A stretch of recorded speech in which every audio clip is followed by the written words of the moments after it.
ಸಖತ್ ಖಾರ ಬಣ್ಣ ಮತ್ತು ರುಚಿ ಆಚಿ ಚಿಲ್ಲಿ ಪೌಡರ್. ಎತ್ತಿನಹೊಳೆ ಯೋಜನೆ ಕಾಮಗಾರಿಗೆ ಕೇಂದ್ರದ ಗ್ರಹಣ ಹಿಡಿದಿದೆ ಎಂದು ಕೇಂದ್ರದ ವಿರುದ್ಧ ಕಲ್ಪತರು ನಾಡಿನ ರೈತರು ಆಕ್ರೋಶವನ್ನು ವ್ಯಕ್ತಪಡಿಸಿದ್ದಾರೆ. ಕೇಂದ್ರ ಪರಿಶೀಲನೆಯನ್ನು ನಡೆಸಿ ಅನುದಾನವನ್ನು ನೀಡಬೇಕಿತ್ತು. ಅರಣ್ಯ ಇಲಾಖೆ ತಂಡ ಕಳಿಸಿ ಯೋಜನೆಗೆ ಅಡ್ಡಿಪಡಿಸಿದೆ. ಡಿಸೆಂಬರ್ 13-14ರಂದು ಕೇಂದ್ರ ನೀರಾವರಿ ಸಚಿವರನ್ನ ಭೇಟಿ ಮಾಡ್ತೀವಿ ಅಂತ ಹೇಳಿ ಕೆಪಿಸಿಸಿ ವಕ್ತಾರ ಮುರಳೀಧರ್ ಹಾಲಪ್ಪ ಆಕ್ರೋಶವನ್ನು ವ್ಯಕ್ತಪಡಿಸಿದ್ದಾರೆ. ತುಮಕೂರಿನಲ್ಲಿ ಮಾಧ್ಯಮಗಳ ಮೂಲಕ ಆಕ್ರೋಶವನ್ನು ವ್ಯಕ್ತಪಡಿಸಿದ್ದಾರೆ. ಎತ್ತಿನಹೊಳೆ ಯೋಜನೆಗೆ ಕೇಂದ್ರದಿಂದ ಹಣ ಬಿಡುಗಡೆ ಮಾಡದಕ್ಕೆ ಆಕ್ಷೇಪವನ್ನು ವ್ಯಕ್ತಪಡಿಸಿದ್ದಾರೆ. ಕೇಂದ್ರ ಸರ್ಕಾರದ ಯೋಜನೆಗೆ ಪರಿಶೀಲನೆಗೆ ತಂಡವನ್ನ ಕಳಿಸಿ ಅನುದಾನವನ್ನ ನೀಡಬೇಕಿತ್ತು. ಆದರೆ ಕೇಂದ್ರ ಸರ್ಕಾರ ಪರಿಸರ ಅರಣ್ಯ ಇಲಾಖೆ ತಂಡವನ್ನ ಕಳಿಸಿ ಯೋಜನೆಗೆ ಅಡ್ಡಿಪಡಿಸಿದೆ. ಸಮಿತಿಯವರು 6 ತಿಂಗಳ ಹಿಂದೆ ವಿಶ್ವೇಶ್ವರಯ್ಯ ಜಲ ನಿಗಮಕ್ಕೆ 11 ಪ್ರಶ್ನೆಯನ್ನ ಕಳಿಸಿದೆ.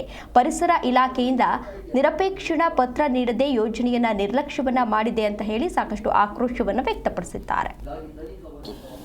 ಎತ್ತಿನಹೊಳೆ ಪ್ರಾಜೆಕ್ಟಿಗೆ ಕೇಂದ್ರ ಸರ್ಕಾರದಿಂದ ನಮಗೆ ಹಣ ಬಿಡುಗಡೆ ಮಾಡಿ ನಿಮ್ಮದು ಒಂಚೂರು ಪಾಲುದಾರಿಕೆ ಇರಲಿ ಅಂತೇಳಿ ಅದಕ್ಕೆ ಅವ್ರು ಏನು ಮಾಡಬೇಕಾಗಿತ್ತು, ಒಂದು ಸಮಿತಿ ಥರ ಕಳಿಸಿ, ತಜ್ಞರ ಸಮಿತಿ ಕಳಿಸಿ ಇದಕ್ಕೆ ನಮ್ಮ ಷೇರು ನಮ್ಮ ಪಾಲು ಏನು ಅಂಥೇಳಿ ಒಂಚೂರು ನಮಗೆ ಕೈನ ಬಲಪಡಿಸ್ಬೇಕಾಗಿತ್ತು. ಅದು ಬಿಟ್ಟು ಅವ್ರು ಕಳಿಸಿದ್ದ ಕಮಿಟಿ ಎಂಥದ್ದು, ಎನ್ವೈರ್ಮೆಂಟ್ ಕಮಿಟಿ, ಫಾರೆಸ್ಟ್ ಕಮಿಟಿಗಳ್ನ ಕಳಿಸಿ